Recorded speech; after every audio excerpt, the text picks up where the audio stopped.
ke njerëz që po luftojnë për jetën. Ke njerëz të cilët janë duke përballur me kancerin. Ta çojnë makinat dhe paguajnë 10.000 euro në muaj për të larë makinat. Po këta sa prishin për drega, për darga, për veshje, po të shikosh ti kur vin parlament me makinat më të mira, më të fundit dhe me rrobat më të shtrejta. Këto janë maskarej pastaj. Këto janë pa shpirt pastaj, sepse dëmet që janë bërë në shëndetësi, dëmet që janë bërë në arsim, dëmet që janë bërë në polici, në siguri, po të janë futur kriminalët, po drejtojnë shtetin. Është qesharake.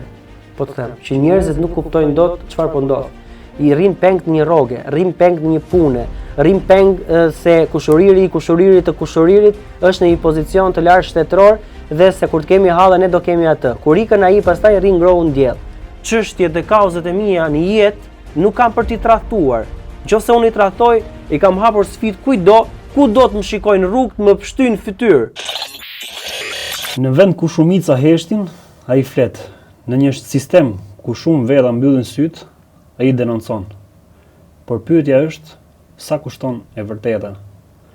Dhe kur flasim për të vërtetën, flasim për pushtetin, për mua në profesionin e gazetarisë, që rënditet pushteti 4, por në vetdijen time mendoj se është pushteti më i rëndësishëm, i cili është ai i medias. Dhe unë sot kam ftuar njëri që përveç pjesës gazetarisë ndjek më sa i shohun dhe gjykoj dhe që e kam njohur përpara se dilte në kamera, dhe dilte të ishe pjesë e medias, bën edhe një mision tim njerëzor. Ai është Osman Stafa. Osman, të falenderoj shumë për kohën, duke di që je njëri shumë i angazhuar, përveç pjesës punës që ndjek pasionin, profesionin dhe për t'u përgjigjur dhe detyrimeve të jetës tënde, si çdo kush, çdo frymor, por ndjek edhe nisma tuat që ke marrë dhe ke gëzuar shumë njerëz dhe ke gëzuar respektin e shumë njerëzve që të ndjekin dhe njohin një Osman tjetër. Në tim të faleminderit. Kjo do jetë intervistë paksa ndryshe se bashkë kemi qenë në një klasë edhe në gazetari, kështu që kënaqësi për mua dhe faleminderit edhe për ftesën, për mundësinë për të folur edhe në drejtaren tënde. Çfarë peshë është kur ke gjithë në radhë parë unë e mendoj që ti e sheh si përgjegjësi, por kur gjithë njerëzit e vlerësojnë këtë gjë. Është mision, kam punën time që prej fillimit kur e kam nisur gazetarinë e kam cilësuar më shumë se sa thjesht një profesion që unë do më siguroj sa të ardhura si një mision dhe e kam darë mendjen që këtij misioni që i kam hyrë do shkoj deri në fund. Disa mendojnë se ti je një pikë uji në oqean, disa mendojnë se nuk vjen me i lule pranvera, disa mendojnë se nuk kësaj situate në Shqipëri nuk mund t'i dilet asnjëherë. S'ka gjë, fare pak, një hap, një luftë, një betejë, një njeri që ndihmohet, një njeri që ngrihet në këmbë e tjerë, mjafton. Tek e fundit nuk jemi të përjetshëm. Tek e fundit secili nga ne 2 metra vend hapësirë do marrin. Duke qenë se unë besoj edhe në Zot, edhe një nga arsyet edhe e asajt barrierës që kanë vendosur ndaj asajt keqes, të korruptuarit, të dhënurit para, se është më mirë të marrësh para sipas tyre dhe mos flasësh se sa të flasësh dhe mos marrësh asnjë gjë. E të tjerë kam këtë besimin në Zot. Mendoj se jeta e njeriut nuk mbyllet vetëm me vdekjen e fizikes, por ka edhe atë pjesën shpirtërore që mendoj se gjithsecili nga ne një moment caktuar do jap llogarisë. Në botë kuptimin tim nuk mundet dot që çfarë do ti të bësh në këtë botë, si kundër të mirën dhe të keqen, të mos mbetet më pas pa vlerësuar ose pa shkuar në fund pastaj që ke bërë mirë, ke bërë keq, si e ke bërë, ke hyrë dikujt në hak apo jo. Kjo është botë kuptimi im dhe mënyra se si kam vendosur ta jetoj jetën. Po kjo ka të bëjë më shumë me profesionin e gazetarisë që ka shtyrë më shumë gazetaria apo vetë personaliteti yt, karakteri yt dhe ky besimi që ke ti vetvete? Shiko, mendoj se unë nuk e njihja gazetarin përpara, por teksa kthehem në kohë, një tillë kam qenë, nuk e kam pranuar asnjëherë padrejtësinë, e kam kundërshtuar edhe pse zëri im ndoshta atëherë nuk ka pasur peshën e asgjëje, por në atë rrethin tim, në atë habitatin tim, kam mundur për të mos pranuar atë që mua më zhdukur padrejtësi, edhe pse në disa momente edhe me kosto, pa qenë gazetari, flas në kohën përpara se të isha një student i gazetarisë. Kush është Osman Stafa jashtë kamerave? Shiko, jashtë kamerave, mendoj se jam i njëjti, sepse gjithmonë për shembull në optikën time mendoja si mundet një njeri të bëj keq për shembull. Si mundet një njeri të jetë me dy fytyra. Si mundet një njeri të korruptohet dhe me paratë që merr, pra ato paratë që do duhet shkonin e zëm për ilaçet, do duhet shkonin për fëmijët jetim, që duhet shkonin për protezat e tjerë, ti i vjedh. Pra si e bën gjumin e qetë. Pra unë gjumin e qetë e bëj edhe për çfarë bëj në gazetari, edhe çfarë bëj pas gazetarisë. Pra si Osman jashtë këtij profesioni që ka jetën e tij, ka familjen e tij, ka shoqërinë e tij e të tjerë. Pra mendoj se jam i qetë në këtë aspekt sepse nuk i kam hyrë në hak kujt në mënyrë që nuk e di, ti bëj keq, ti them një të pavërtet apo të tjera si këto. Jam i qetë, e bëj gjumin e qetë dhe beso ato shtator që flej goxha mirë. I flej shtator. Po tjetër, se ndryshe nuk e do të energjit përballesh edhe me spitalet, përballesh edhe me punën tënde që patjetër do duhet të punosh, të merresh edhe me njerëz jashtë punës, të cilët kërkojnë ndihmën tënde për gjëra nga më të ndryshmet, si shëndetësi, si në aspektet e tjera. Do duhet të kesh energji që të mbledhësh tapa, do duhet të kesh energji të shpërndash dhurata dhe të mbledhësh gjitha këto projekte që ke nisur. Jo, këto i kam të mijat, në kuptimin bashkë me grupin që jam pjesë tek të dyja, po si iniciative që i kam nisur, patjetër i çoj përpara me grupin, të cilët janë gjithë aty bashkë duke sakrifikuar nga koha e tyre për nisma të cilat ndikojnë tek jeta e disa njerëzve të tjerë të cilët janë pa shpresë, të pamundësi, nuk kanë dot një protezë, nuk kanë një karrige me rrota, nuk e blejnë dot, nuk e sigurojnë dot. E prandaj jemi këtu, mbledhim tapa, ti shesim, bëjmë para dhe me ato lek të blejmë protezat dhe karrige me rrota. Imagjino sikur ky shtet të ishte 100% i saktë dhe i drejtë dhe shpërblyes për atë siç ka duhet t'i kthej, domethënë qytetarëve të vet popullit të tij. Dhe çfarë mund të kishe ti një mision tjetër, çfarë mund bëje diçka tjetër ti, nëse ky shtet do të ishte 100% i përpikt në kthimin e asaj se çka merr nga ky shtet. Po shiko, ky shtet nuk e ka mendjen fare tek nevoja që ka njeriu, që ke ti dhe unë bashk, apo familjarët tanë, rrethi jonë shoqëror, ore gjithë shqiptarët. Sepse bazat kryesore të një shteti janë arsimi, shëndetësia dhe siguria. Pa këto ti je bosh. A është arsimi sot në nivelin e duhur? Pra unë po të them që jam marrë dhe me shkollat, me shpërndarjen e dhuratave që bëjnë çdo fund vit, përveç se ka një shpopullim të frikshëm, ka një shpopullim vërtet frikshëm, niveli i arsimtarëve, niveli i fëmijëve që vinë realisht lë shumë për dëshiruar. Nga ana tjetër ti ke sigurinë, ty t'janë bërë grupet kriminale herojtë të rinjve. Pra filani, por çikosh TikTokun, që shikon për plaset e grupeve janë bërë modele për shoqërinë. Dhe kjo është të ulërasësh, sepse modeli nuk është ai individi i cili merr një armë apo bën lekun e shpejt apo shet, po patjetër që po, dhe nivelit e edukimit. Shiko, si është i qëllimt kjo, është sistem që duhet ta çojë këtë pikë. Unë mendoj se është e qëllimt për shkakun se nëse shteti do të vendosi disa, nuk e di, qëllime në vetvete që unë kam arsimin, kam shëndetësinë, kam sigurinë e tjerë, punon për to, çon para, i rrit rrogat mësuesve, vendos që ata të cilët kanë një mesatare goxha të dobët mos shkojnë për mësuesi, se një që mbaron me 5 me 6 nuk mund të mësoj dot fëmijët nesër, sepse ai gjatë kohës që ka qenë zënë, student e tjerë, ka treguar që nuk është i aftë për ta bërë këtë gjë. Pra aty i jepin një shkollë që të jetë një profesionale. Pastaj vim tek shëndetësia, domethënë ti mund të shkosh sot në spital Altin me një goditje në kokë, sikundër dhe unë, ose një familjarë tan, nuk merr dot trajtim, sepse trombektomia nuk jepet si shërbim. Ai ku tikim jashtë, ku gjejmë tani ne, edhe kur s'kemi para, edhe kur s'kemi, nuk e di, nuk kemi një punë, edhe kur gjërat na ecin ters, themi një gjë, të kemi shëndetin. Po si do e kemi shëndetin nëse ti shkon në spital me goditje në kokë? Dhe trombektomia është një procedurë e cila bëhet për gjysore apo një orë maksimumi, nëse do bëhej në shtet dhe shpëton jetë. Ndërkohë ti je përpara presionit se duhet ta bësh të ndërhyrje brenda 6 orëve dhe duhet të kesh 30.000 euro për të shkuar tek privati. Pra, si do ja bësh ti kësaj? Prandaj unë them që shteti i ka lënë këto sektor dhe i ka përqendruar dërgimin e parave të shqiptarëve për shembull tek Kopshti Eden. A di ti Altin çfarë është Kopshti Eden? Është një kopësht me ide shfrenuara të kryeministrit tonë. Pra, Është ai që ka te kryeministria apo? Unë ngrit një ditë kryeministri Rama dhe tha, këtu ke kryeministria, thot, unë do bëj një kopsht. Ku ti shërben se ajo është edhe izoluar. Kopshti Eden është kopshti i Parajsës. Disa kate dhe ka marrë dhe pesh japonez aty. Dhe ajo na ka kushtuar 4.3 milion euro. 4.3 milion euro. Pra 4.3 milion euro nga parat tona i ka çuar kryeministri për të ndërtuar një kopsht Eden, sepse kështu ja than hormonet atij një ditë saktuar. Pra pse parat tona do duhet shkojnë për kopshtin Eden? Çfarë vlerë publike? Si na kthehet neve kopshti Eden? Vetëm që i shkon kryeministri ditën e ky shpenzim që ka bërë është përgjegjësi. Patjetër. Po ti parat tona po i çon për rushe kumlla, sepse unë të thash kopshtin Eden.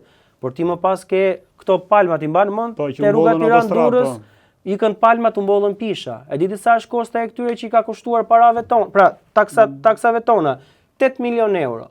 Pra 8 milion euro na shkuan palma dhe pisha, të cilat në fund fare u hoqën sepse do zgjeroi rruga. Palma, se kjo ka qenë vitet e para të pushtetit. Po patjetër, për që kur nisi atëherë, pra janë harruar, po sa janë harruar si këto. Pastaj ti merr Tigri 1 dhe Tigrin 3 atje, këto që do prodhonin energji. Ato na kanë mbajtur 60 milion, po patjetër. Po ti ke inceneratorët, ka nisur qeveria tani thotë të bëj landfill-de, sepse ka dështuar me inceneratorët, por kanë qenë miliona euro, flitet 400 milion euro. Pra, pastaj ti ke rrugët, me shiun e parë të shemben rrugët, janë para tona, pra ne bëjmë rrugë me cilësinë e Zvicrës, sepse domethënë kostoja që ka ajo rrugës sikur po e bën atje në Zvicër. Dhe me shiun e parë, ty ajo rrugë të shembet, ke Qukës qaf Ploç, ke rrugë të tjera. Dhe ato kalat që kemi pas bërë dikur në det ne, domethënë edhe dallga e parë nuk e shemte. Po, tani e shem shiu. Pra, ti kupton që parat janë dhe këtë duhet kuptojnë njerëzit në Shqipëri. Se parat janë, taksat na merren, taksa për këtë, taksa për atë, taksa nuk e di. Na kanë vendosur për karburantin që ka shkuar tani, domethënë jemi vendi i parë që ka direkt pëson direkt rritjen e çmimit, ndërkohë që vendet e tjera që janë fqinje që preken direkt nga kjo gjëja nuk e kanë. Po jo, pse ata kanë naftë tjetër, kanë cilësi shumë të keqe, ne kemi naftë shumë të mirë. Ne jemi ajo. Kemi naftë shumë të mirë. E kemi shumë zell, patjetër edhe është për të vlerësuar dhe kjo është arsyeja që ne do të zhvillojmë këtë bisedë, por unë do doja që ta nisja që nga fëmijëria jote, pra që të bëjmë edhe një lloj profili, a ka pasur në një moment që ka ndodhur diçka në jetën tënde që ti e ke kuptuar këtë se çka po bën sot. Nuk po flas për gazetarinë, pra për gjithë misionin njerëzor, që unë do ta quaj njerëzor, domethënë kjo është më minimalja që ti po bën, por ne të tjerë nuk e bëjmë, ose që do ta bëjmë gjithë. Pra këtë revolt që ti ke me ndaj ti vendi ose këtyre që janë paria e këtij vendi, do ta kemi ne të gjithë. Domethënë kjo do ishte një shoqëri, do ishte shoqëri ideale, se tek e fundit nuk po lufton për Osmanin, për Altinin, për këdo tjetër, por po lufton për veten e tij. Ka pas një diçka që të kalon një gjurmë tek ti që ke marrë një kthesë për shembull. Unë mendoj që në çdo moment të jetës së njeriut mund të ndodhin momente të caktuara që mund të ndryshojnë botë kuptimin, perceptimin, mënyrën si jeton, mënyrën se sa seriozisht e merr jetën, mënyrën, domethënë ka forma nga më të ndryshme që i ndodhin. Unë ka patjetër si çdo individ në këtë vend patjetër që mund të ketë pasur përballje, humbje, situata të vështira me jetën e tij që e bëjnë më të fortë dhe e bëjnë që për shembull të nis të punoj që 15 vjeç. Për shembull kam nisur të punoj që 15 vjeç sepse do duhet siguroja të ardhura për familjen time, do duhet siguroja pastaj të ardhura për të paguar shkollimin tim. Pra më është dashur të punoj edhe në Greqi gjatë 3 muajve të verës, më është dashur për shembull që të punoj në pushimet e verës, mos bëja pushime si ndoshta gjithë bashkëmoshatarët e mi, por të shkoja të punoja për shembull në ndërtim. Se do duhet bëja rreth 400-500 lekë në atë kohë, sa aq ishte mundësia ime, që t'i përdorja këto për familjen time apo për nevojat e mia apo për një pagesën një semestri në shkollën e lartë e tjerë. Patjetër që këto janë elemente ndikuese tek formimi dhe rritja e një njeriu. Por unë mendoj se pra përveç se karakteri formsohet, po janë dhe këto momente të cilat e ndikojnë njeriu që ta shikojë gjë ndryshe. Pak më lart thej që ke qenë gjithmonë rebel, ke qenë ai që i thoje gjëra troç, ke qenë kundërshtar kur diçka nuk të pëlqente, oponent dhe kërkues për të përmirësuar, qoftë edhe në takime të vogla ose në ambiente me shumë pak njerëz në shoqëri ose pak më të gjëra. Por ka ndikuar kjo që ty të përmirësoj edhe në të bërit gazetari? karaktere që ke pasur? Po patjetër që gazetar ndryshe nga gazetarët e tjerë. Po un ta thash, gjithmonë kur nisa gazetarin e dija çfarë doja, pra ku doja të shkoja. Pra unë nuk doja të bëja thjesht një gazetari për të marrë një rrogë, që fatkeqësisht për shembull e shikoj këtë tek shumë kolegë të mi, që thjesht autocensurën e bëjnë të tyre, pra e din që X televizion ka një, nuk e di, një politikë të caktuar në raport me qeverinë apo në raport me opozitën, dhe lajmet i bëjnë në raport me këtë gjë. Pra patjetër jo të gjithë, ka kolegë shumë të nderuar, ka gazetarë shumë të mirë të cilët përpiqen, bëjnë investigime, bëjnë betejat e tyre si gazetarët e kronikës, politikës e kudo tjetër. Por e shikoj këtë edhe tek disa kolegë të tjerë. Pra nuk e kanë atë gjakun për të bërë gazetarinë, se gazetaria nuk është thjesht, pra ti do bësh një punë dhe do marrësh ato lekë, do shkosh në shtëpi, do mbash familjen. Jo, kjo nuk është gazetari, sepse ti po bën kompromis me një profesion i cili ndikon tek gjithë ata të cilët ty të ndjekin. Pra në rrjetet sociale, në televizor, pra televizioni sot është realisht shumë i rëndësishëm për shkakun se aty pra qeverit, konkretisht dhe kjo qeveri, ka bërë që 80-90% e televizioneve të jenë në favor të propagandës saj. Çfarë bën qeveria do japin televizionet. Dhe ti si gazetar do duhet vendosësh. Pra ti do mbrosh interesin publik, qytetarët, problematikë të caktuar, apo unë jam gazetari politikës, unë s'do të merresha me shëndetësi dhe me sociale. Por më bëri diçka mua që u përballa me diçka unë, pash një të vërtetën atje në spital që më bëri që shiko. Që të ngacmoi që të nuk është normale kjo gjëja. Nuk është normale, ti duhet të flasësh për këtë. Dhe pastaj mora gjithë gjën time, domethënë patjetër me kosto, me sfida, me përplasje, me humbje mish, se unë kam humbur mish shumë të mirë për shkak të kësaj beteje që jam duke bërë. Se shiko se jemi miq bashkë po ta lësh ti këtë gjë. Jo. Jam dëshmitar i kësaj, meqense po flas për gazetarinë, nga që unë po e bëj këtë gazetarinë time vetëm dhe ti po flet, por unë e kam mendë te kjo. Jemi në rregull këtu? Jemi në rregull. Ti bën gjitha. Nga që i bën gjitha vet. Por për të qëndruar te kjo, është shumë vërtet kjo se çka the dhe unë jam dëshmitar i kësaj gjë, këtij fakti që ti sapo e demonstrove, por gjithmonë është vendosur në shinjestër gazetari, në tërësi gazetari, profesioni dhe qoftë individ caktuar, X pa u futur në emra, që thonë që jo, po ky është i shitur, si këti është i atij.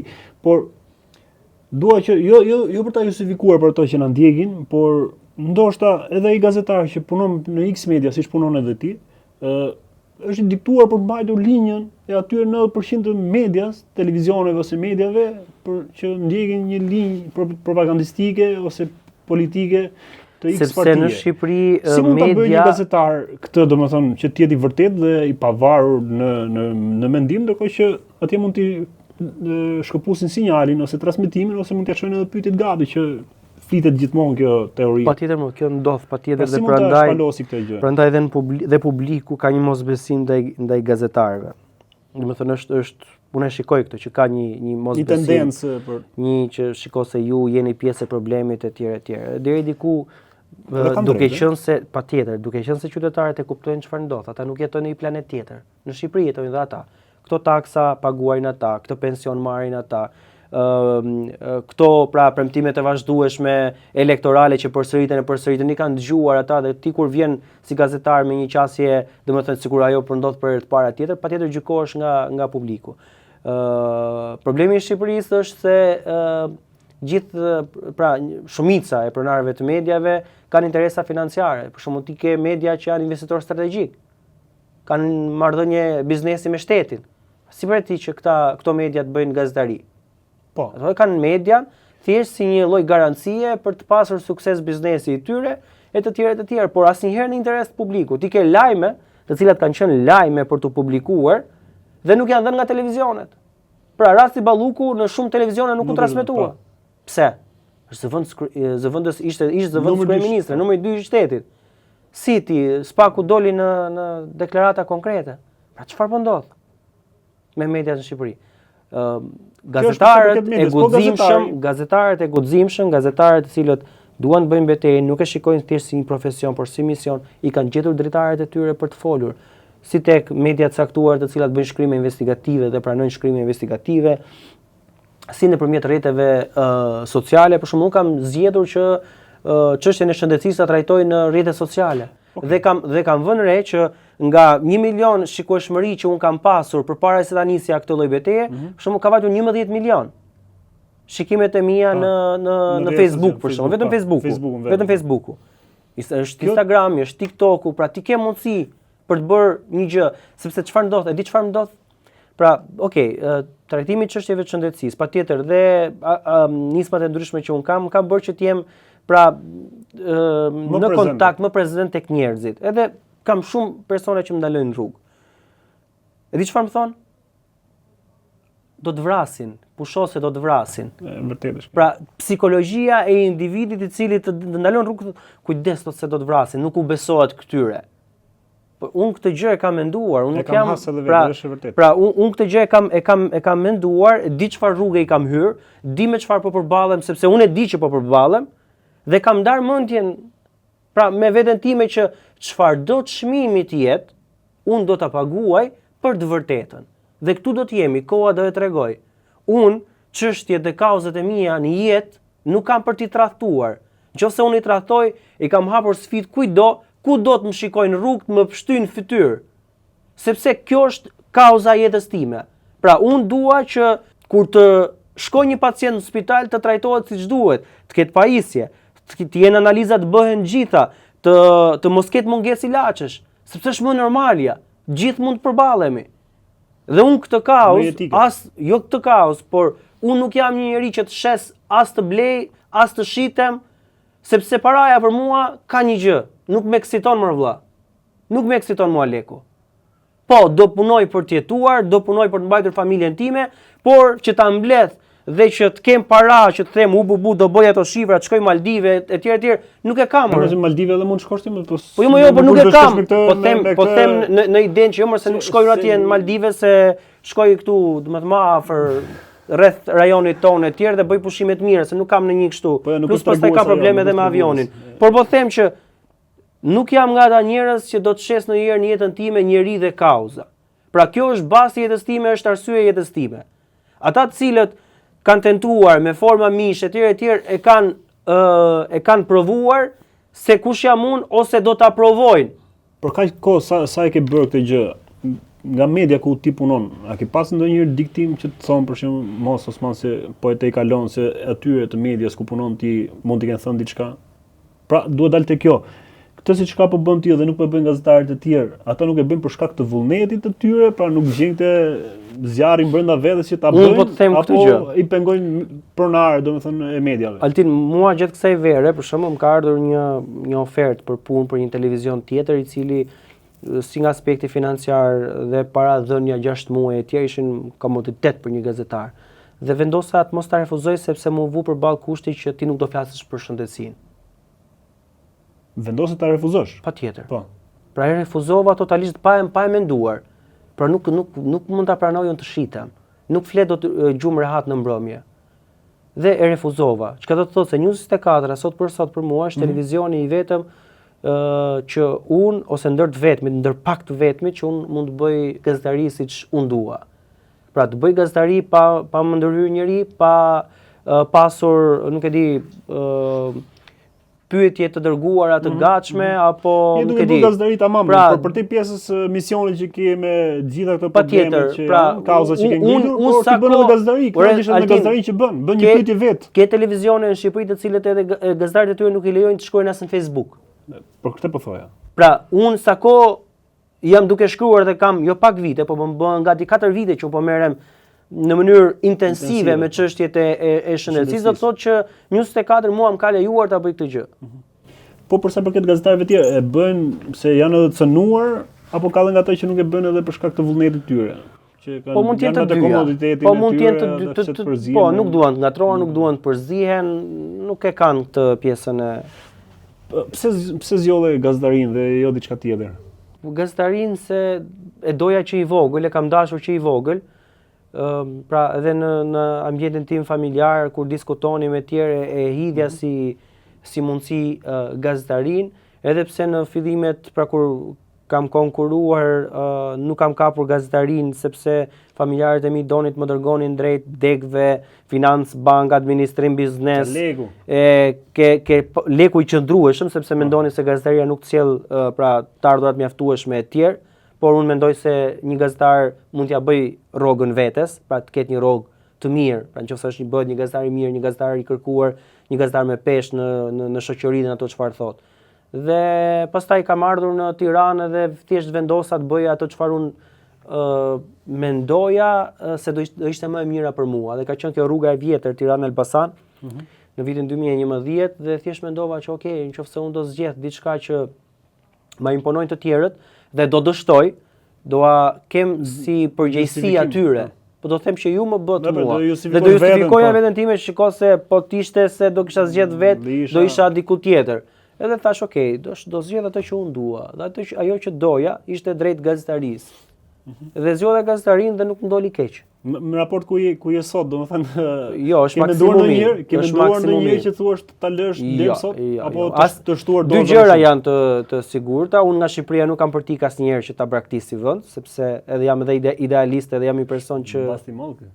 Si? Po patjetër. Sot po zbrazë Shqipëria çdo ditë më shumë. Jo, nuk kam përtikur asnjëherë dhe nuk më bëhet mua të jetoj në asnjë vend tjetër, por plus kësaj kam ato që unë konsideroj misionet e mia. Dhe tjetra që në gazetari do t'jem. Do t'jem sepse e besoj, është një profesion i cili të ndikon.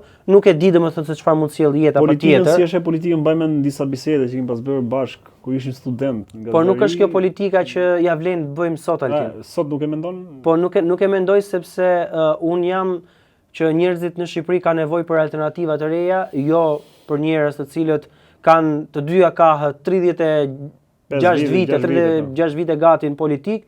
Tani unë s'kisha lindur akoma kur për shembull krijoi Partisë Demokratike Sali Berisha erdhi në pushtet. Madje para disa javësh tha prapë që unë mos kandidoj. Tani edhe sikur Sali Berisha të mos jeti korruptuar. Ka filluar me gjysmë Rama tani, duke ofenduar gazetar, duke gjuha politikanëve. Por po dua të them këtë gjë që edhe sikur pra zoti Berisha të mos ketë vjedhur 1 cent. Pra po aludoj unë, pra nuk ka paralele, komplet kështu, imagjinare. Është konsumuar. Pra ti i ke dhënë çfarë ke për t'i dhënë një shteti, ke qenë kryeministër e tjerë. Sikundër pastaj 4 mandatet Partisë Socialiste janë të merë dhe do kenë pasoja shumë të forta për të ardhmen tonë, për shoqërinë tonë, sepse dëmet që janë bërë në shëndetësi, dëmet që janë bërë në arsim, dëmet që janë bërë në polici, në siguri, po të janë futur kriminalët, po drejtojnë shtetin. Meqense jemi te policia, te rendit, ndryshimi i ri për drejtorin e ri policisë, Hitajn. Si është? Nuk e di, po shoh që ka një lloj lavdrese në tërsi, në media, në rrjetet sociale, reagime që është nga të paktët, domethënë figura që ka ardhur. Po, është vërtet që në rrjetet sociale ka pasur vlerësime për drejtorin e ri dhe ka ardhur nga punonjës policie me eksperiencë të gjatë në policinë e shtetit. Do mbetet për të parë si ai do të performoj në raport me çështje kriminale, me grupe kriminale, sepse Altin nuk janë të pakta. Pra, domethënë nuk janë të pakta. Nga ana njerëzore për drejtorin e ri të policisë kam dëgjuar fjalë të më të mira, por koha do të tregoj. Ajo është e gjitha. Le të shohim koha, por kam përshtypjen që është një nga pikat ose një nga problematikat më të mëdha që ka vendi ynë. Osman, pse vendoset të hysh tani që të nisemi pak nga këto misionet, se çka është plaga më e madhe shëndetësia në Shqipëri, përveç pjesës drejtësisë që ne kemi thënë gjithmonë, se po të kishe drejtësi do të kishe edhe shëndetësi, patjetër. Është vërtet. Se edhe gjithë ato siç ka bënë janë denoncime, edhe po të funksionojë drejtësia, funksionon edhe shëndetësia dhe gjitha institucionet e tjera. Ti e mban mend që kur kemi qenë në shkollë, në universitet bashkë, kemi pasur edhe këto nismat që një fije floku për ty, një fije floku për më shumë buzëqeshje. Po më shumë buzëqeshje, po. Pra që kemi bërë atë koncertin që të ardhur aty dërguam, i kemi dërguar për fëmijët që vuanin nga kanceri. Dhe ishte kontakti i parë i lidhjes time me atë pavion, që më pas u bëra që të organizoja edhe unë një koncert bamirësie në Sheshin Skënderbej pak vite më vonë, e të tjerë, dhe u lidha me pavionin ku vuanin fëmijët nga kanceri, nga leucemia. Dhe aty për një kohë të caktuar kam qenë personi i cili bashkë me miqtë e mi, domethënë bënin ditëlindjet e fëmijëve të cilët vuanin nga kanceri, kalonin ditët e tyre në spital. Më pas kur bien në kontakt me prindërit, ata tregonin që shiko se mungon ky medikament, mungon ai medikament.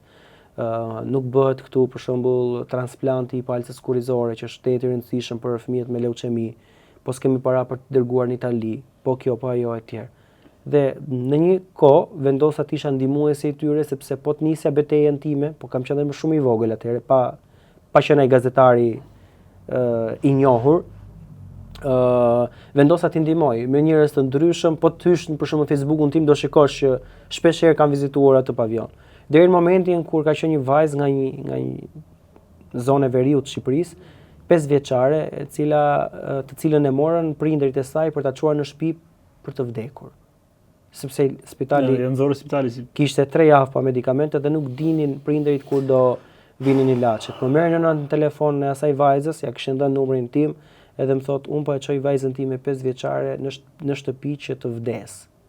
Dhe më beso çfarë lloj telefonate, çfarë lloj mesazhi ishte për mua ai moment, teksa në një kohë shumë të shpejt kam siguruar bashkë me një mikun tim avokat rreth 1200 euro që medikamenti u gjet në Kosovë, që fëmia të kthehej në spital dhe të vazhdonte mjekimin.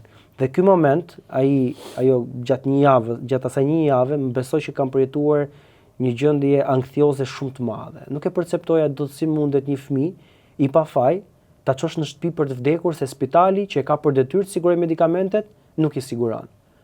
Dhe pasi e kam siguruar para që të blej medikamentet dhe vajza u kthye për të vazhduar trajtimin,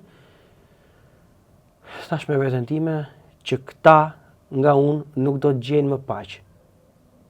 Dhe ka qenë ai moment që unë fillova denoncimet, investigimet, mu desh pastaj një kohë shumë e gjatë me spitalin onkologjik për t'i hyrë brenda asaj spitali, ishte një lloj bunkeri që ti nuk hyje dot. Nuk futesh dot. S'kishe shans. Ka qenë një nga gjërat më të vështira të jetës time. Të çaj onkologjikun ishte betejë, më mirë të kisha bërë në këmbë 3 herë korabin. Brenda pra të shkoj të ngjitem, të zbres të ngjitem që është shumë e lodhshme, është më e gjata. Se e kam bërë me hiking dhe sesa të hyje në spitalin onkologjik ta çaja në spital. Ishte të merr. Sa kohë mori për mundeshin gati 2-3 vite. 2-3 vite për të futur. Patjetër. Ta çaja në spital mundesh gati 2-3 vite për të bindur njerëz që mua të mbesonin se unë e kisha seriozisht. Dhe kur mbesuan që e kisha seriozisht, me komunikimet vazhdueshme etj, unë sot jam brenda atij spitali, ai sa skujt nuk jam merr dot mendja. Që di çdo gjë çfarë ndodh në atë spital. Çdo gjë. A ka pasur që nga dita e parë, që nga ky rast si po thua, deri më sot, a ka ndonjë lloj ndryshimi tek spitali onkologjik? Po patjetër që ka ndryshim, sepse kur bëra nisa unë ato investigimet e mia, për shembull mungonin 11 medikamente në ditë.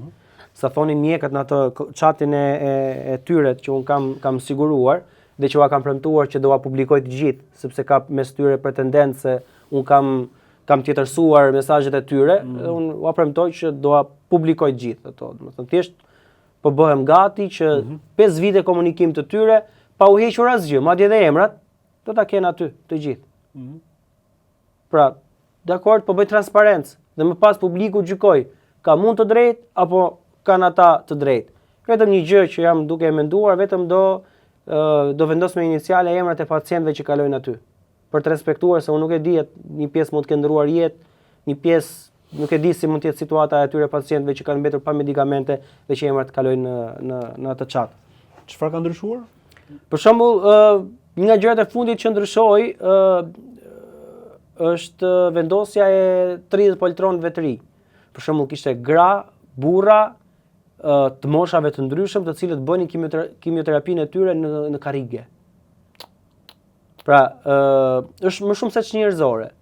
Pra ti e di që në kohën e komunizmit këtu kanë vepruar për ata persona që kapte sistemi si kundërshtarët e tij, i masakronte. Dhe një nga format që ka zgjedhur ky lloj sistemi, kjo lloj qeverie që ne kemi, është se i ka lënë pacientët me kancer, të rinë 8 orë në një karrige të ftohtë, kallçuku. Të bëj kimioterapi. Që është më rëndësishme se masakrimi. Jo, po rri 3 orë ti pa lëviz në atë karrige, se ti nuk lëvizësh se mund të çahet vena. Dhe nuk ka më efekt pastaj. Pra të krijohet problematik. Hajde rri jo 8 orë, po rri 2 orë ose 3 orë pa lëvizur. Nuk rri dot. Po si ja kanë bërë ata njerëz? I kanë torturuar, i kanë masakruar. Po, i vendosën 30 poltron. A janë të mjaftueshëm? Patjetër që jo. Ja, por ama ku shkoj aty përpara onkologjikut, më të puthin dorën ato nënat, ata zotrit atje thon bënim kimioterapi në karrige, nuk e di ku kemi qenë. Pse? për 70.000 euro të qelbura. Shteti jonë, sepse ato i siguroi një person privat, një fondacion privat, dhe 75.000 euro, po patjetër. Nga privati nuk është si reagoj shteti. Patjetër, zero shteti, zero. Deri tani Pra s'ka reaguar fare asgjë shteti. këto para i ka siguruar një fondacion privat dhe i ka siguruar 30 poltron, që kanë qenë, pra po të them, 70-75.000 euro. Po mimo nuk i ka shteti jonë 75.000 euro për të siguruar poltronat, edhe 30 të tjerë. Jo 30, por edhe 30 të tjerë që të shkojnë numri 60, nuk i ka shteti jonë 75.000 euro. Është nevojë akoma për poltron. E diti, po patjetër. Po janë edhe për 30 të tjerë, të paktën. Po ti këta çojnë makinat dhe pagujnë 10.000 euro në muaj për të larë makinat. Po këta sa prishin e për drega, në për darga, në për veshje, po të shikosh ti kur vin parlament me makinat më të mira, më të fundit dhe me rrobat më të shtrenjta. Si nuk kanë këta 70.000 euro, nuk ka ky vend 70.000 euro për të siguruar edhe 30 poltron të tjerë? Po këta janë maskarej pastaj. Po këta janë pa shpirt pastaj. Sepse ke njerëz që po luftojnë për jetën. Ke njerëz të cilët janë duke përballur me kancerin. Dhe çfarë po të kërkojnë ty? Mirë mo ilaçe ti s'po i siguron. Mirë mo brakiterapinë, PET-skanin e çfarë do tjetër ti s'po i siguron. Por dhe vend ku të marrë atë helmin, nuk po i siguron, sepse është kimjoterapi, vret qelizat e mira, qelizat e këqija. Në mënyrë që të ikaj kanceri brenda trupit njeriu. Çfarë bëjnë këta për 75.000 euro? Që po të hapim një GoFund ne, do t'i bëjmë ato 75.000 euro. Nuk i ka shteti jonë 75.000 euro? Po mos kishte mbjellë Rama aty, kryeministri i vendit, mos kishte shep 5 pesh japonez, edhe një 2 pemë, edhe një 2 gjëra zbukurime tjera që aty, ja, më u bën 75.000 euro. Se ka vajtur 4.3 milion euro ai kopshti Eden aty. Po dietat e parlamentarëve tanë 200 milion lek në vit. Me telefona, me shpime qira, me karburant etj etj. Pra çfarë bëjnë këta? Edhe nuk kanë 75.000 euro aty për pacientët që vojnë nga kanceri. Nuk e di, po vetëm Zoti i paft. Problemi më i madh që ka tek onkologjiku që është mungesa e medikamenteve. Mungesa e medikamenteve. Pra, një person që është duke luftuar me kancerin, nuk e lufton me frymën e Zotit. E lufton me medikamente. Dhe psikologjia e tij kur bën medikamentin e plot, mjekimin e tjerë është krejt okay. E diti që kur një pacient, pra gjëja më e keqe për një person është kur merr vesh që vura nga kanceri. Psikologjia e tij alarmante. E diti që kur shkojnë në spitalin onkologjik e harrojnë që vujnë nga kanceri? E harrojnë më. Sepse aty s'ka ilaçe, sepse janë duke menduar si do gjeni ilaçet. Sepse aty të sorollasin mjekët për një 5 vjeçe, mjek të caktuar, patjetër jo të gjithë, ata e din. Ata që marrin e din që marrin. Të sorollasin, shko këtu, shko atje, po shko aty, po merr një letër këtu, firmo sa atje, duhet një firmë atje. Po çfarë po i bën më aty? Ti smeresh më, harrove që je me kancer. Po ti harron më. Pastaj shkon ti një grua për të bërë brakiterapi. S'ka brakiterapi se vuan nga kanceri ginekologjik. Është trajtimi i fundit më i rëndësishëm. Po si e justifikojnë Osman që nuk kanë ilaçe? Po mirë, nuk e kanë. Problemi është sistemi i shëndetësisë, nga ministria, hierarkia, apo janë mjekët aty që bëjnë diçka? Nuk kanë, jo më kjo çështja e mungesës medikamenteve nuk ka lidhje me mjekët, nuk e kanë fajin mjekët këtu. Pra je shteti i cili siguron medikamentet, është shteti i përgjegjës, është Ministria e Shëndetësisë. Kufizuar, don sasitë kufizuar të medikamenteve, si është, kanë politika që po mirë ata Shqipëria për shembull do të marrin në muaj kaq medikamente dhe nuk mund të marrin më shumë, ku diun. Kjo mund të jetë problem i tenderimit, i vonesave, mund të jetë problem administrativ, mund të jetë çdo lloj problemi. Mua dhe ty, dhe atyre që vojnë nga kanceri, nuk duhet të interesoj kjo, as duhet merrem me këtë gjë. Po pse nuk ndodh kjo gjë në Itali? Pse nuk ndodh kjo gjë, nuk e dini një vend tjetër, në Gjermani për shembull.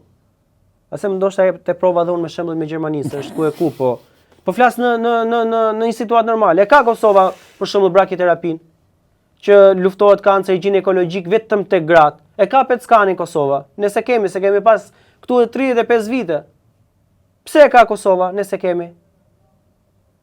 Pra, këtu përveç se nuk ka vullnet, nuk ka dëshirë, por këtu më duket sikur këtu qëllimisht, po patjetër me korrupsion këtu është gjithandej, po më të doli vetë kryeministri me fytyrë dhe tha për 2026 do alokojmë një fond shtesë 15 milion euro, nuk do ketë më mungesa.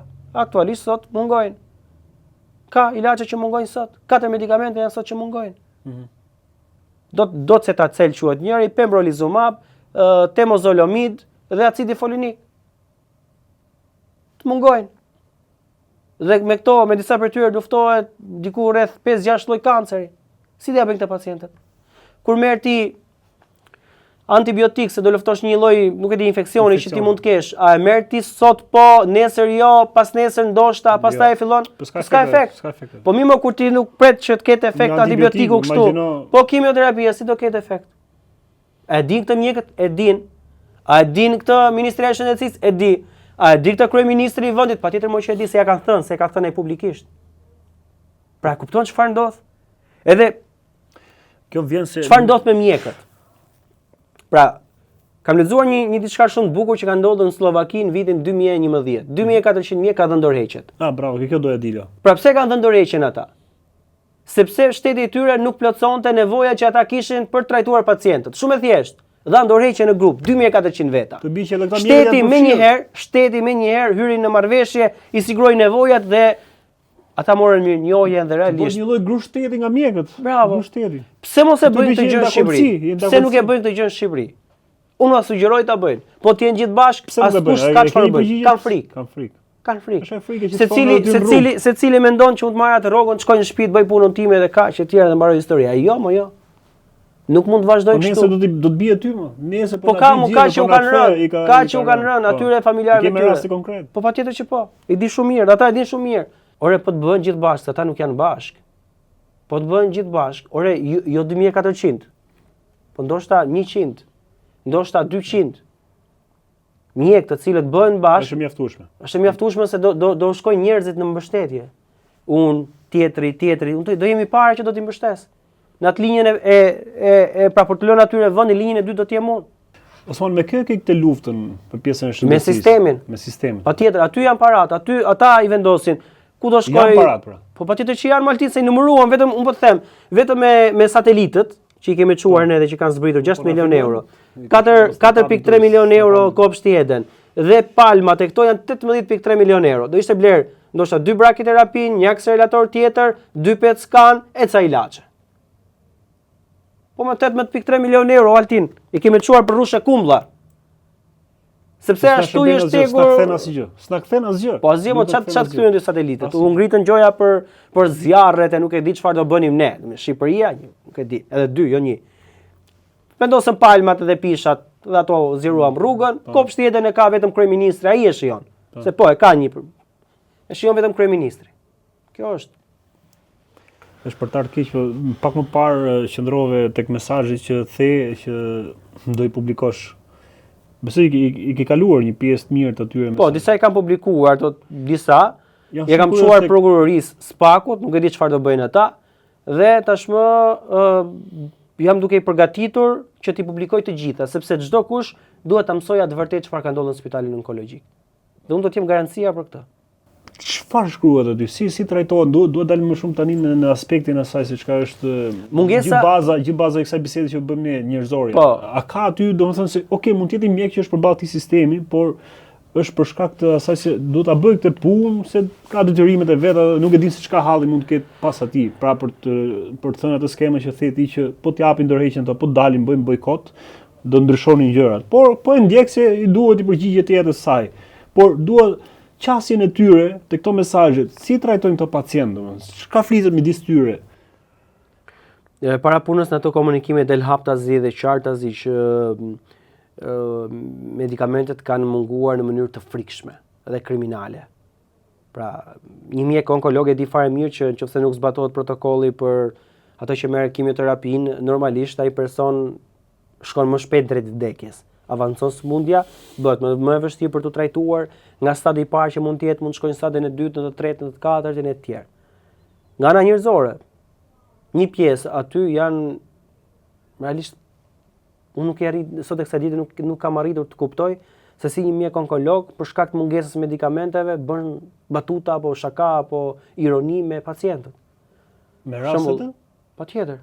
Pra ti ke raste të caktuar aty që për shembull thot ai kemi një goserelin që përdoret tek burrat pra për kancerin e prostatës dhe thot pra kemi një goserelin, kemi 10 burra. Po si ja bëjmë thot?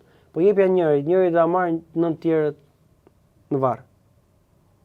Apo kishte një rast tjetër që më ka mbetur në mendje se ta harroj ndonjëherë, që ishte një pacient i cili do bënte kimioterapi dhe në diskutime mjekët thonë shiko se ai ka pasur disa probleme etj, nuk ka bërë mirë kimi, po nga është nga lushnja. Po mirë herën tjetër e çonin fjer, thot një mjek tjetër aty se ka varrezat më afër. Çfarë thua? Deri në të pikë? Po patjetër. Që këto e përcaktojnë edhe fundin e rutinit. Pra çfarë? Ore një njeri mund të bëjë shaka. Mund të bëj batuta, mund të bëj ironi e tjerë. Është pjesë e karakterit njeriu. Po që të bësh ironi, batuta, sarkazëm, me vdekjen dhe me vuajtjen atyre njerëzve, për shkak piks më e vogla është që ti nuk je më njeri, nuk ke më ndjesi njerëzore. Dhe unë e di, e kam kuptuar që një pjesë aty as nuk kanë asnjë lloj ndjesie ndaj njerëzores. Zero, nuk u intereson. Të ftohet fare. Të ftohet fare. Madje vdekja ju duket për shkakun si më të thënë, hajde pimi kafe. Kjo është. Është e frikshme, është horror e gjitha kjo. Është horror, gjithë pacientët e dinë. Nuk e di si e përjeton kur je atje ose kur i sheh këto situata, këto gjëra, domethënë a dilin ndonjëherë jashtë asaj kornizës tënde, qoftë njerëzore, por edhe të profesionit të gazetarit? Po un kam dalë jashtë kornizës profesionit tim, dhe kam zgjedhur njerëzoren, sepse shumë herë domethënë nuk po ndjej më që po bëj atë gazetari në disa momente të caktuara. Sepse e tejkaloj, sepse nuk është normale kjo që po ndodh. Nuk ka lidhje më me gazetarinë. Pra ti ke njerëz aty.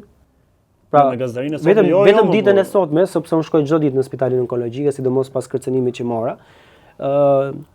Ishte një djalë me cilin nuk kam komunikuar dhe babai i tij kishte 50 ditë pa 2 medikamente, njëri që quhet cetuximab dhe irinotecan. 2 medikamente shumë të rëndësishme për trajtimin e kancerit që ai kishte. 50 ditë mungesë. Erdhi medikamenti, e bën terapinë, bën kontrollet më pas dhe kuptuan që smundja është pra ka avancuar 2 fish. Pra kupton çfarë i ndodh këtyre pacientëve në mungesë medikamenteve? Pra është e frikshme, është tmerruese. Pra, edhe unë nuk mund të rri këtu brenda të bëj gazetarin. Sepse ka tejkaluar, unë jam njerëzor, pra jam njëri që i përjetoj gjërat. Po patjetër më ka shkaktuar mua kjo stres tek vetja, ankth tek vetja, patjetër që po. Patjetër që po. Po, ndjesh ndonjëherë armik i sistemit. Mua sistemi më ka konsideruar armik. Madje që ta dish ti, ka një person të dedikuar, i cili paguat nga taksat e shqiptarëve, nga taksat tona, vetëm që më kontrollon mua çdo status, çdo postim që unë bëj, dërgon ke grupi. Ke grupi që ata kanë. Ka një grup ata që çojnë. Pra un kam një patronazhist që paguat, patjetër që po se e kam parë me sytë e mi. Domethënë shumë për qeshur, është shumë ironike, por këta nuk e kanë idenë. Po jo, po problemi është që këta nuk e dinë se sa brenda për shembull drejtorisë jam unë, drejtorisë së SUT-s. Sa brenda ministrisë së shëndetësisë jam unë, sa brenda kryeministrisë jam unë, sa brenda onkologjikut jam unë, sa brenda kardiokirurgjisë jam unë, sa brenda nuk e di reanimacionit, pra reanimacionit qendror jam unë. Pra këta nuk e kanë idenë. Ai e din. Nuk është se ajo Por që një person që po ta them ja paguhet me lekët tona, nga taksat tona, dhe ajo që bën është që copy paste statuset që unë bëj, akuzat e tjerë dhe i çon ai grupi. Sa ruhesh ti për denoncimet që bën Osman për mos bërë gabim, nuk po flas si do kalojmë edhe ke pjesë e presionit që e ke pa lart. Se janë edhe terma që ti unë po shoh, tek ajo siç ka po thuat, ti ke bërë edhe një shkollë tjetër tani. Ti po jam doktor, do hap klinik, duhet hap një klinik. Po, kujdesem shumë sepse një mesazh im, një deklaratë e imja, do më bënte mua target njerëz të ministrisë, do më zirni, ja, gënjen, dezinformon, fake news, e më thash etj. Pra ruaj shumë për të. Po patjetër që po, pra ti kupto për shembull që në një pavion që un kam marrë në investigim, për shembull kam qenë 6 muaj duke vetëm hetuar, duke investiguar. Për shembull aty tek pavioni i biopsive, kam ndetur më shumë se 2 vite e gjys. Duke gërmuar, merr këtë puzzle-in, vendose këtu etj. Kur e kam gjithë panoramën e saktë, pastaj aty. Më duket i gjithë i film kjo që po tregon domethënë. Po unë po them që burimet e mia i takoj edhe në katet e -3 bodrumeve për shembull. Nuk i takojnë në vende të hapura. Pse ka aty njerëz që duan të kontribuojnë për ta Po patjetër që po, ka. Edhe unë në sajt atyre jam këtu. Më kënaqem me këtë, që më the. Po ta them realisht. Si që është më mirë shumë kështu. Po si kam mësuar unë këto gjëra? Si hyra në onkologjikun? Jo, kur e thua, ndoshta edhe po si, unë nuk e kuptoj dot, unë nuk di çfarë ndodh. Por aty ka njerëz realisht të gjithë mendojnë se aty janë vetëm ata që kanë interesa, po bën betejën e këtij, po bën betejën e atij. Por nuk bëjmë betejën as kujt, se nuk jam i çmendur, nuk jam çmendur as akoma. Se sa kohë mua nuk më eksiton as leku, asnjë gjë që unë të kem si benefit nga X apo Y person, sepse gjithmonë këtu është rrënjosur ideja që ky bën patjetër e bën për diçka ky. Ky s'është budalla. Jo, unë e bëj sepse e besoj. Dhe këtë kam cilësuar se është misioni im. Dhe koha duhet t'rregoj. Qoftë afër dita, vetëm për t'u treguar këtyre që unë ky jam, që të vi një pushtet tjetër e zëm qeveri. E vështirë do jetë, po e zëm se unë ky do jem prapë more. Kokës të gjithëve. Ata të cilët rëndojnë mbi pacientët, mbi qytetarët shqiptarë, unë do jem aty. Me atë fuqinë time, aq më pak fare. Po me atë timen. Që ata dinë se sa ka mundësi vetë, po tani por ta bëj. Po e di që u djeg se numri i njerëzve që më vjen me fut miq e me më tentuar etj është i frikshëm, Po kjo ka njerëz aty brenda që duan të kontribuojnë. Të japin. Po ka njerëz shumë të nderuar nga gjitha llojet.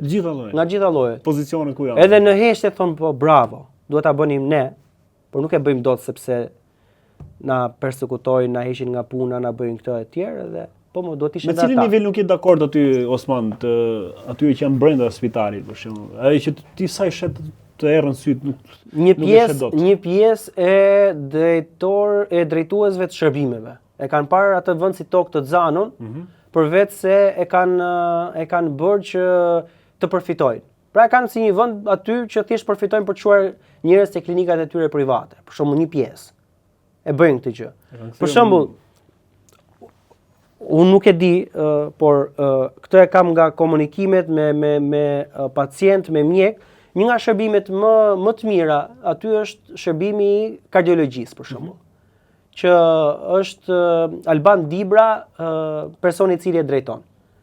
Pra, thonë që është shërbimi më model.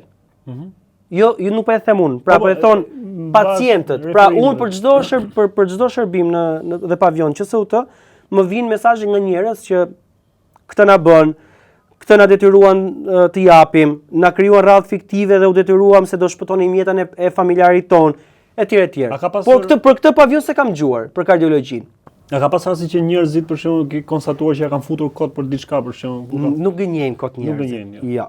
Nuk vjen një dikush thot tani kot më ka marrë Altini lek. A ka pas ndonjë rast që ti ke publikuar se ke denoncuar diçka dhe mbrapa je penduar? Jo. Nuk ka pas rast. Jo. Të kaloj pak te kjo, çka përmendë pak më lart për pjesën e kërcënimeve. Se normalisht ti ke qenë koshient për këtë gjë, çfarë rrugë je nisur dhe e ke parashikuar gjitha këto. Kur ke marrë pak më lart se që ke pasur një kërcënim? Është i pari? Jo, ishte sipas autoriteteve më seriozi, sepse kërcënime kështu me emër të për shembull rrjetet sociale që ishin me fytyrë. Pra ishte ai, domethënë, një person i sistemit i cili e ka rrënjosur në mendjen e tij për shembull socializmin. Aty thuaj ti 1+1 bëjnë 2, jo thatë ai bën 3 se kështu ka thënë lideri mua. Nuk e çaj bën, nuk do merresh me të. As nuk ja vlen ta denoncosh asnjë gjë. Por kërcënimi që mua më erdhi, që më erdhi rrjetet sociale ishte që po të pam ty më përpara spitalit onkologjik ose do të vrasim ose do të rrafim. Pra, kur ka ardhur tani kohë të fundit? Po, un kam bërë kallëzim në policinë e shtetit për këtë, ka disa muaj tashmë. Nuk është gjetur akoma në atë çfarë un di, të paktën. Si e vlerëson punën e policisë? Se duke marrë rastin edhe më të fundit të japim kohë të paktën, nuk e di. Që është kërcënuar dhe të japim kohë, un nuk jam njerëz që paragjykoj, domethënë, por kjo më ka bërë një gjë. Nëse unë shkoja ke spitali onkologjik, dhe ata e dinë shumë mirë, njërin 3 ditë, njërin 4 ditë, njërin një javë etj. Më ka bërë që unë shkoj për ditë, aty do jem, duke denoncuar çdo padrejtësi, duke denoncuar çdo mungesë medikamenti, duke denoncuar çdo prishje të pajisjeve dhe unë po jap një mundësi sepse unë pra për vetë Zotit nuk kam frikë gjën këtë botë. Dhe unë po jap një mundësi që ata të se më dhe edhe përgjigjen e pyetjes. Të ftillohen dhe të hyjnë në rrugën e drejtë. Pra nëse ata kanë pagesa të pakta, një pjesë atyre mjekëve që i shikojnë pacientët si bankomat, të protestojnë, të kërkojnë rritje rroga e tjerë, mos i vjedhin qytetarët. Dhe unë nuk po dal me emra tani sepse po jap një paralajmërim, por nëse këta do vazhdojnë kështu me emra, të gjithëve, me fakte, me fakte, jo thjesht që Altini merr lek, por me dëshmi pacientësh, me prova tjera që nisin për shembull që nga niptet e tyre se ka pastruar lekët. Po patjetër. Po kaq hapur, kaq kështu shablon fare, domethënë i kërkojnë lekët. Po unë po ta them Altin që po të bëhet një vetting mjekëve do dalin më keq se politikanët. E frikshme është. E frikshme. Po për sa i përket kërcënimit, momenti kur të ka ardhur. Për frikën e shpjegove, po a ke një lloj inati, vjen një lloj inati pse domethënë që ndërkohë që ti nisesh për mirë, sepse edhe dikush të bën këtë. Shiko, un jam pra në momentin që ndodh diçka e tillë pra ty të tregohet që ti je në rrugën e drejtë. Pra sa kohë ty të vjen kërcënimi, sepse mua më nisi tjetër ta lexon nga mua më nisi të kërcënon, nuk ke inat me veten edhe me. Jo mos kam pse fare të kemi inat me veten, unë e di çfarë shoqëri jetoj, unë e di në çfarë vendi jetoj dhe e di këto i kam menduar që në fillim çfarë do ndodh. Pra unë po të them që në momentet e para të vinë me oferta. Të vinë në formë misore, të vinë njerëz të caktuar që shiko apartamente, makina, letër e bardhë, kërko çfarë duash, vetëm shkruaje. Patjetër që po. Patjetër që po. Pa kompar pozicioni po edhe këtë tjerë. Po patjetër këto kanë qenë më hershme dhe kur unë kam refuzuar, çdo gjë ka nisur kjo ana tjetër e kërcënimeve. Por nuk pi ujë kërcënimi me mua, zero. Pra unë po shkoj për ditë atje dhe atij personit i kam kthyer mesazh. Unë jam për ditë në onkologjik, hajde. Po është me figurë, është me emër? Jo, ka zgjedhur një formë tjetër, pra me këto adresat fake. E të tjerë, dhe ka bërë një gabim ai gjë. Po drejt, për pas raste për shembull që dikush të ka folur keq, ka kërcënuar, jo, nuk guxojnë, po nuk guxon dot njëri kështu, nuk guxon dot njëri kështu. Nuk guxon dot njëri sepse njerëzit janë ata të cilët thon bravo të qoftë. Nuk ka dalë njëri në rrugë dhe më thot mua, shiko se ke bërë gabim këtë gjë. Nuk ka dalë. Se unë për ditë atje rri. Më ndalojnë pafund njerëz. Sepse ka një gjë Altin. Nëse unë do thoja të pavërteta, do më thoni njerëzit, ore, s'do të mbështesin njerëzit. Tani s'ka mundësi tani që unë të them një të vërtet, a e vërteta atyre tjetër dhe e vërteta mjekëve tjetër. Ka një problem këtu. Nuk funksionon trekëndçi këtu. Por e vërteta që unë them është zëri atyre pacientëve që nuk flasin dot, nuk kanë dot fuqi, kanë hallet e tyre mbi kokë e tjerë. Osman, unë uroj mos ndodh, po marrim një rast ekstrem, nëse ndodh diçka nesër. Mendon se ja ka vlerëtur gjithë kjo gjë se çka po bën? Po nuk kam asnjë lloj peshmani në jetë për këtë pjesë jo një herë. Dhe unë po të them, unë kam marrë parasysh çdo gjë kur i kam hyrë kësaj betejë. Njeriu jeton për një fytyrë. Unë fytyrën time ta shes e ta bëj mall për pazar për këtë jetë e Zotin kam dëshmitar, nuk ndodh. E kam darur rrugën time. Pra për mirë apo për keq etj, unë e kam darur rrugën time, do shkoj siç shkoj deri në fund fare, kështu do shkoj. Dhe këtu do jemi. Nuk iki unë, domethënë kam thënë dhe që nuk do iki nga Shqipëria. Çfarë objektivi ke me këtë pjesën e shëndetësisë, me denoncimet që bën, domethënë? Nëse denoncohet, dhe unë e di që ata janë presion. Dhe unë e di që kanë marrë më shumë seriozisht këto çfarë unë publikoj për shembull se sa deklarata të opozitës. Sepse di këtë gjë se burimet e mia brenda atyre institucioneve ma kanë thënë. Si qytetar ato do merret se çka do bëhet edhe opozita. Po, por i merr parasysh edhe qeveria, domethënë ministria e tjerë. Ato marrin më shumë parasysh se sa dhe unë e di që bëhet një lloj presioni. Pra, për medikamentet, nuk e di, për pajisjet e tjerë, sepse ty të ka premtuar ministrja pas kësaj betejë që unë kam bërë, edhe po tregohem pak jo modest këtu, që kam bërtitur unë e thërritur që mungon brakiterapia për gratë, premtoi ministra tha deri në fund vitit do ta bëjmë. Kam bërtitur unë peckani, se nuk i njihte njëri këto çfarë ishin më. Merrnin për brakiterapinë, shkonin gratë jashtë, në Turqi e kudo tjetër paguanin para, ato që kishin, ato që s'kishin do rrinin në shtëpi me rrezikun për t'i rikthyer kancerin dhe për peckanin, që do ta bëj çdo pacient që vuan nga kanceri një herë, dy herë, tre herë gjatë kohës që vuan. Dhe për këto iknin në Maqedoni, iknin në Turqi, iknin kudo, në Itali e tjerë. Pra, dhe për këtë ka thënë deri në fund vitit, kam bërtitur, unë kam më shumë se 2 vite që them, ore, ditët e fundit muajit s'bëjnë analiza këta.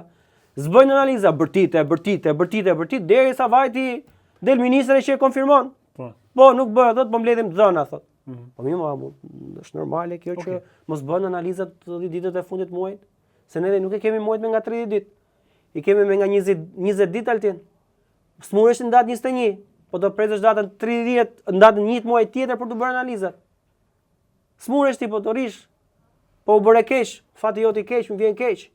Prandaj këtu njerëzit do duhet të reagojnë. Bravo, kjo duhet dalë ke fryma e protestës. Ti e duke bërë vetëm këtë, ke edhe një pjesë të mirë njerëzish që të qëndrojnë nga pas, janë bashkëpunues edhe... Jo, nuk, kjo betejë jo. Domethënë, unë jam vetëm. Tu je vetëm, je ke kauzat e tjera. Për te kauzat e tjera po sepse aty lidhen me kohën, me angazhimet e tjera. Tek betejë e shëndetësisë unë po të them që janë vetëm. Je vetëm fare te kjo. Por unë kam qenë prezant her pas here dhe tek organizimi do dal tek rëndësia një proteste që ti e duke bëj vetëm dhe çfarë rezultati ka ajo. Prandaj të pyet edhe për pjesën e çfarë objektivi ke me këtë dhe se çfarë ka ndryshuar. Dua vetëm të rregullohet dhe njerëzit të ndërgjegjësohen se çfarë ndodh. Pse ka humb kjo pjesa e besimit? Se ne kemi parë bashkë kemi qenë. Po.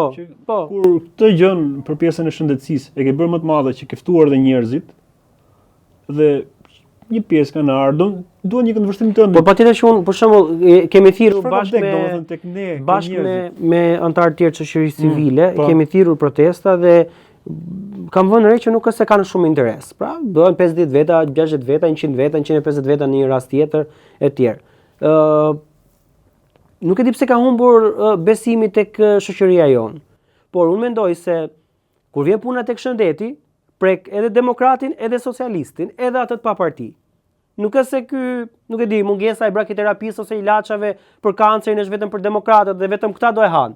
Socialistët do shpëtojnë. Nuk funksionon kështu. Është për gjithë. Dhe ti si shoqëri, nëse ti shkon e zëm në spitale s'bën analizat dhe ditët e fundit muajit. Nëse shkon ke onkologjiku nuk merr ilaçet. Nëse shkon tek radioterapia nuk bën brakiterapin.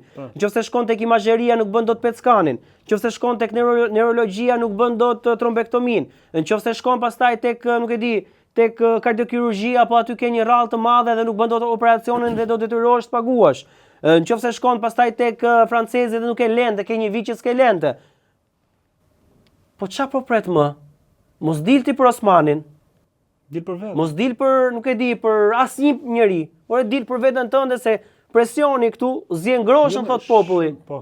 Po shëndeti dhe shëndetësia do të na lidhi.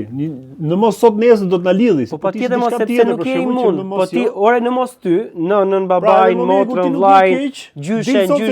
Patjetër. Kjo është ajo e gjitha. Po patjetër, po reago mos sot sepse po të reagohet dhe të bëhet shoqëria bashkë. Do jetë presion mbi qeverinë dhe atë nuk për naftën se kam biçikletë për shembull, po për shëndetësinë për shembull është. Po ne edhe për naftën që sharake ishte që thirret një protestë dhe nuk ishte. Pra kemi naftën më të shtrejtë në rajon.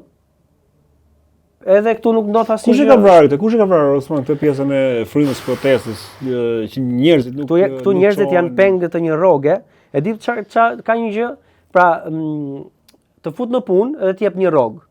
Është fleta bardh pra që theti. Jo, po prit pak të fut në punë, edhe ti rrin heqta. Kam të punën e tjerë dhe marrësh një rrogë. Të shkosh në spital do të jetësh gjithë lekët atje. Ndryshe s'ke sa bën. Ja ke fut vetes, un kam i shprehë që them, po ja fusim njëri tjetrin, po ja fusim edhe vetes. Kemi kaluar një shkallë tani që po ja fusim vetes, po na kthehet kështu, domethënë, e bumerang e gjitha dhe s'po kuptojmë. Mbase po na vjen. Është qesharake. Po të them, që njerëzit nuk kuptojnë dot çfarë po ndodh. I rrin peng në një rroge, rrin peng në një pune, rrin peng se kushuriri të kushuririt është në një pozicion të lartë shtetëror dhe se kur të kemi halla ne do kemi atë. Kur ikën ai pastaj rrin ngrohu në diell. Pra, këtu korrupsioni është kthyer në sistem. Këtu pjesa e vrasjes së shpresës është kthyer në një lloj gjëje të ngurtë e cila qëndron aty dhe nuk merret njeri, domethënë se këtij vendi është vrarë shpresa. Se unë këtë them. Pra një komb, pra e kam si teori këtë që në një qeveri, në një vend mund të korruptohet. Por nuk ka gjë më të keqe sa ti kombi ti heqësh shpresën duke qenë se opozita e vendit nuk frymëzon. Sepse aktualisht opozita që ne kemi nuk frymëzon. Këtë nuk po e them unë. E thonë edhe vetë ata. E thonë edhe vetë ata se kemi parë se si janë edhe shpërndarë bër. Po prandaj dhe këtij kombi i është marrë shpresa dhe prandaj unë përpiqem që t'i ndërgjegjësoj njerëzit të them. E diti që njerëzit nuk e dinin që ka efekt negativ lënia e ilaçeve, se këta i merrte mjeku në telefon e thoshte mos hajde sot. Okay, thon ai, më tha mjeku. Pra shikonte si gjë normale, nuk i njihte protokollet, nuk i njihte që çfarë efekti ka. Kimioterapia do duhet bërë një herë 21 ditë ose sipas asaj që përcakton mjeku. Nëse kalon edhe ditë është. Po patjetër më është dëm. Se prandaj ka shpikur ai robi që ka shpikur që thotë. Se e vendoste një herë 22 ditë ai, ose një herë në muaj. 21 deri në 28. Ose vendoste vetëm një herë në jetë ai. Po jo, ai thotë kështu, sepse kështu ka rezultat thotë. Ka një arsye. Jo, ne rrim. Po deri kur? Po siç po presin tani mandati 4. Po deri kur? Mandati 4 dhe ka thënë 2050-ën po të ketë jetë. Po ç'as bova ki. Në pjesën e shëndetësisë, a ka njerëz konkretisht, domethënë aty që sot do të ishin burg, nëse do funksiononte drejtësia? Po, patjetër që po. Patjetër që po. A kemi emra konkrete, po nuk do të përzihen jo, në këtë pjesë, nuk ka të bëjë. Është detyrë drejtësisë. Por një nga pjesët më kriminale që çfarë është bërë atyre për shembull pacientëve që vojnë nga kanceri janë biopsitë. Pra, biopsia është thuash pra përgjigja është udhërrëfyesi që ka mjeku për trajtuar kancerin. Dhe aty biopsitë janë humbur, aty biopsitë janë vonuar, aty biopsitë janë vonuar qëllimisht që të krijohet një radhë fiktive që më pas pacientët shkojnë tek një klinikë private që e ka shefja e biopsive në QSUT. Po qëllimisht kjo që ti lolli njerëzve ti të mërzitni që ti vonoj, pra ti krijon një radhë fiktive. Një muaj gjys.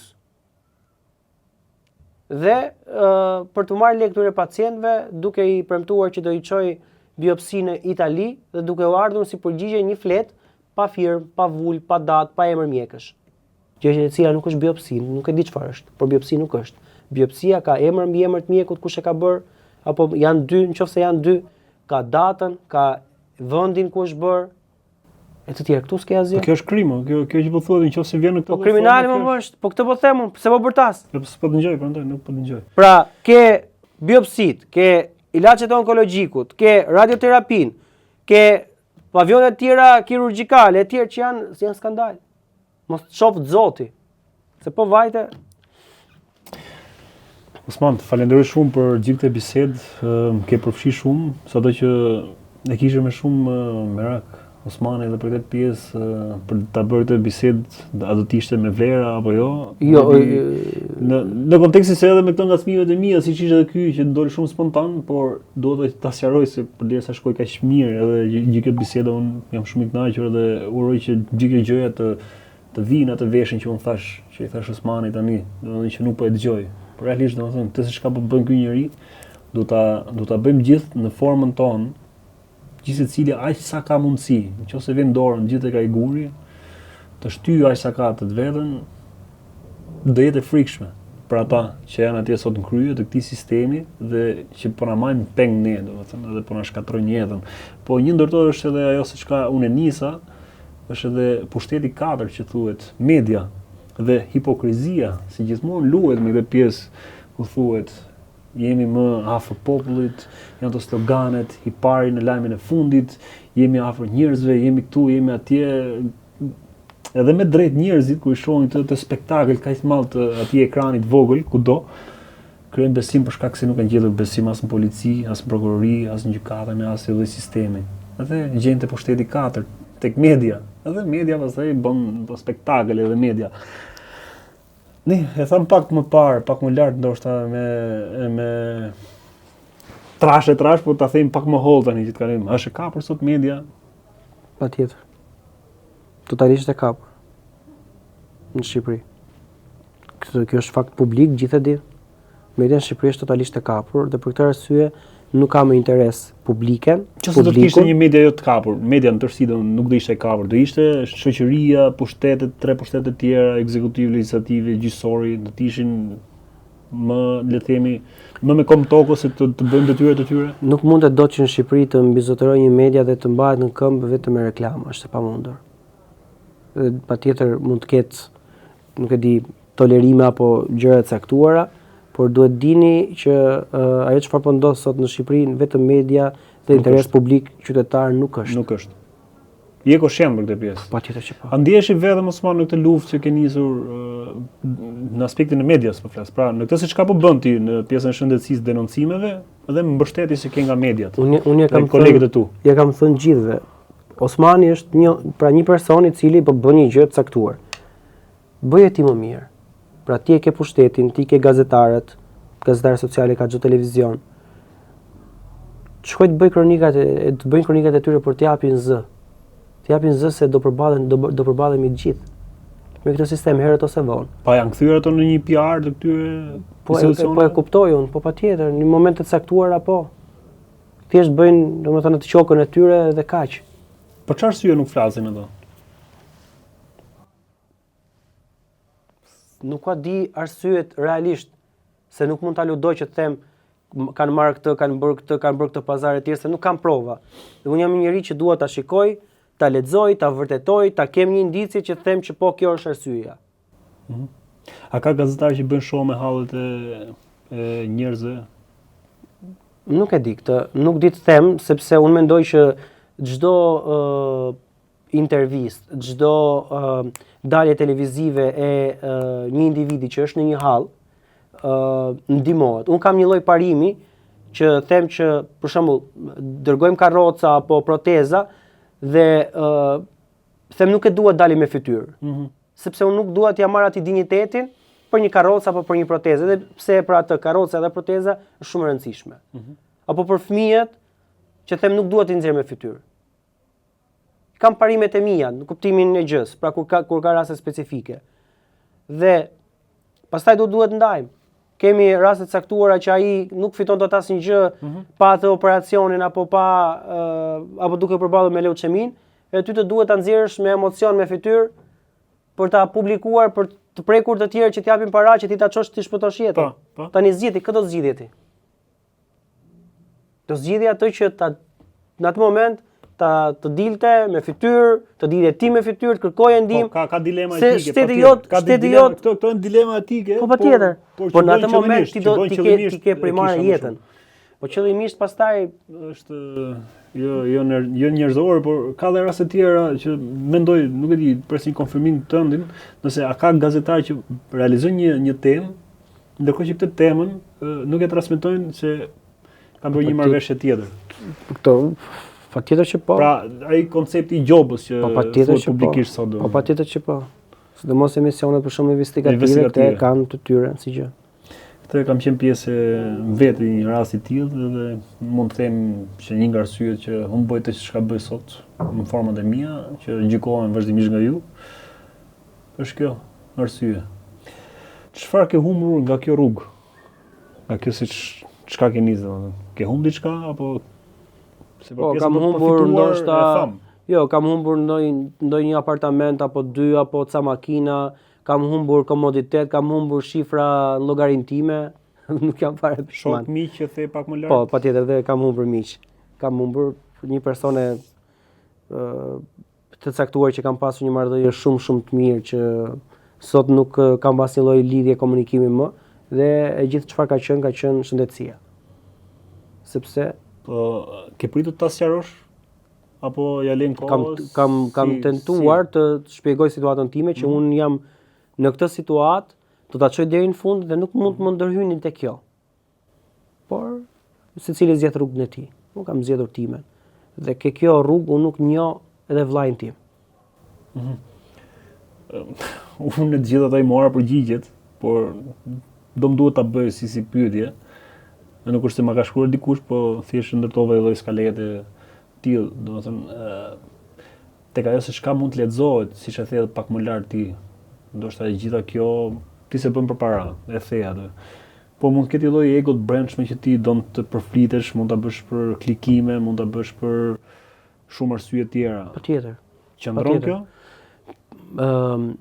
Shiko Altin, nëse ka diçka tjetër që ty të kënaqësh. Unë do doja shumë për shembull që këtë që bëj unë apo në këtë fushë të ishin 3-4 të tjerë.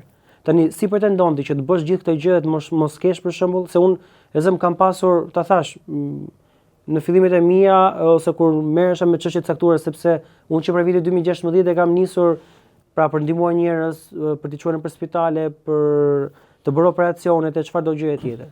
Dhe kam pasur kontakte, kemi pasur nisma të caktuara, dhuratat që i dërgojmë çdo fund vit tek fëmijët e tjerë.